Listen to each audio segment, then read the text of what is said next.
Hi,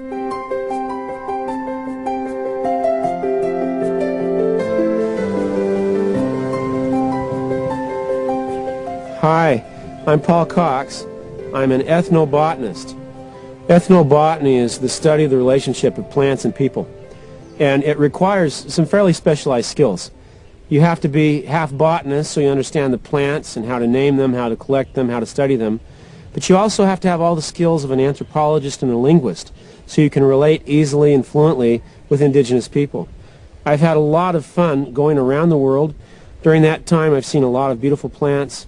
I've had a lot of wonderful experiences living, working with indigenous people, and fortunately, I've actually had a few insights that I think can advance science. Now, a lot of people might wonder how ethnobotany would affect them today.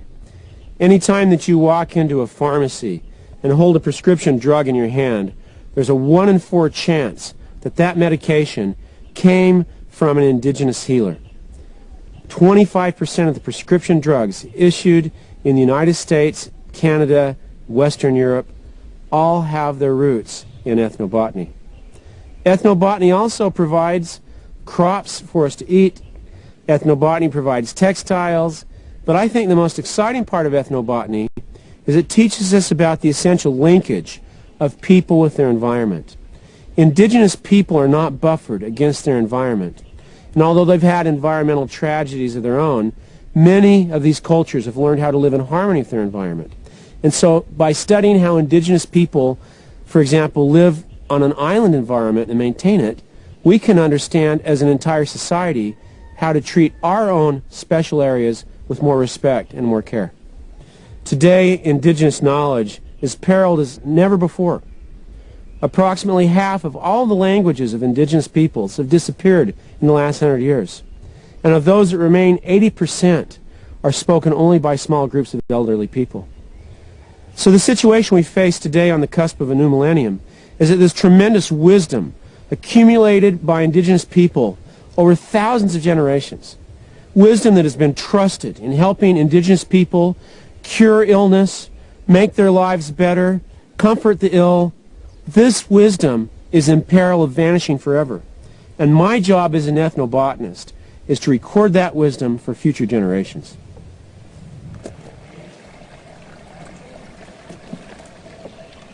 Much of my recent ethnobotanical work has been what I would call a problem-solution orientation, where I'm presented from universities, government institutes, drug companies with problems.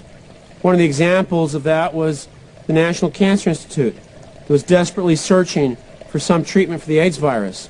When I heard this, I started looking very carefully at one of the plants the healers in Samoa were using to treat what appeared to me to be a viral disease.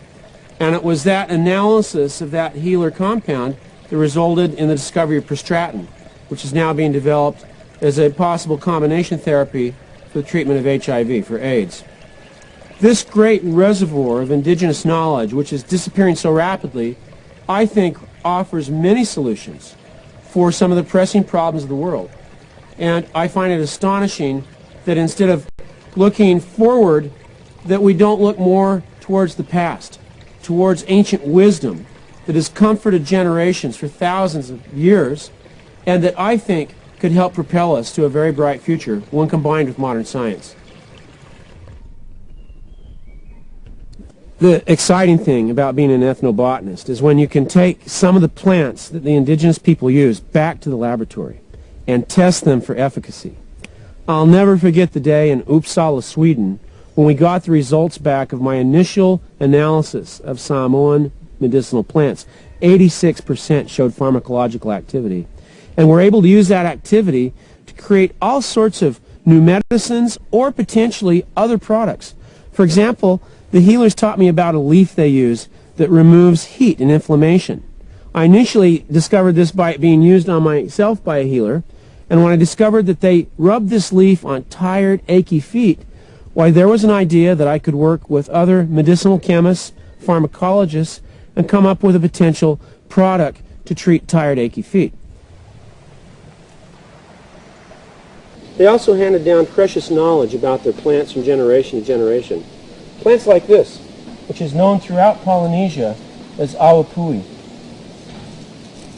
This plant is used by the Polynesian people after they bathe in the waterfall as a shampoo that leaves the hair silky and gentle. Also as a conditioner after to make a beautiful texture in their hair. As you see indigenous people in the village using different plants, you can be trying to match these solutions with possible problems that other people make. And the key point for me has been ensuring that indigenous people share in the benefits of that knowledge.